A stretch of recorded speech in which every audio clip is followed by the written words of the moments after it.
There is much to like about the foreign policies pursued by President Barack Obama during his first years in office.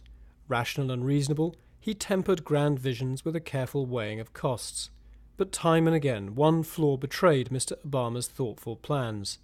In the main, they haven't worked.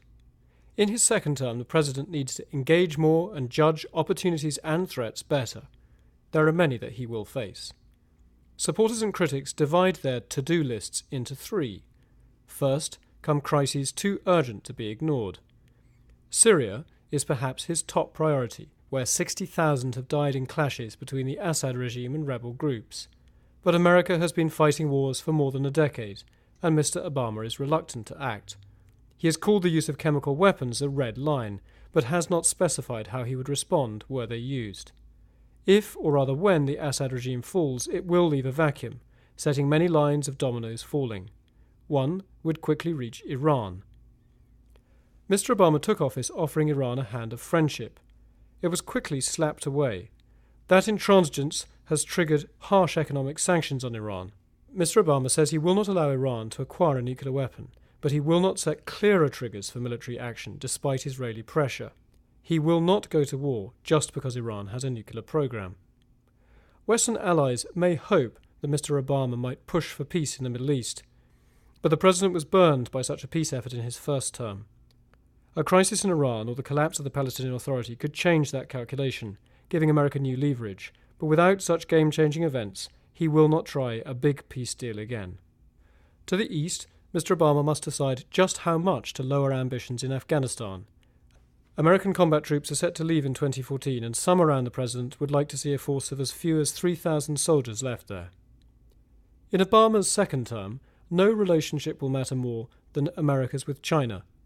China needs Western markets and is increasingly looking to invest in America too. Mr. Obama's famous pivot to Asia was prompted by demands from China's neighbours for a more visible American presence, precisely to balance China's rise. But, from Beijing's point of view, America is meddling in its backyard.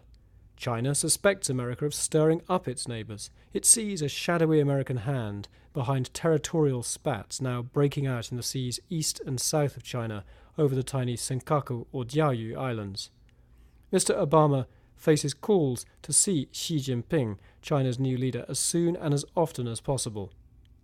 When he does, he has a deal to offer. Sign up to global rules, be reasonably restrained in your neighbourhood, and America will not seek to stop China from becoming the world's largest economy. China's isolated neighbour North Korea is less susceptible to reason. Mr. Obama has been unable to prevent the regime from continuing work on a nuclear arsenal and the missiles to deliver it. China has more influence than most, but will do nothing to bring about regime change in North Korea. The American president will have to lean on allies from Japan to South Korea or the Philippines to avoid regional disputes getting out of hand. A free trade deal between America and Europe would strengthen Mr. Obama's hand with China. Many European governments would welcome this.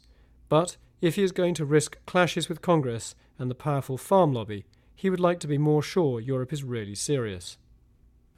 After crises and opportunities come duties shirked. Mr. Obama came to office vowing to close the American detention camp in Guantanamo Bay in Cuba. He failed. Across the war on terror, Mr. Obama inherited a legal mess from his predecessor. Renditions, drone strikes, military tribunals for alleged terrorists, and all resting on flimsy legal assertions of a right to act worldwide. By maintaining these policies outside the normal legal system, he is storing up trouble. Finally, the world. Will this be the presidential term when America gets serious about tackling climate change? Though Mr. Obama vowed action on global warming in his inaugural speech in Washington, there is no sign of a big international deal. A recent bonanza of American oil and natural gas has shifted the hopes of American voters towards energy independence and away from renewable energy. At best, Mr. Obama may strike side deals with other big emitters of greenhouse gases. On the whole, Mr. Obama would probably rather seek a legacy in America, restoring a battered economy and nation-building at home, and see other great nations taking up more of the global burden.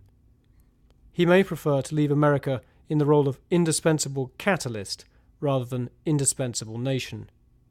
Alas for Mr. Obama's plans, the world may have other ideas.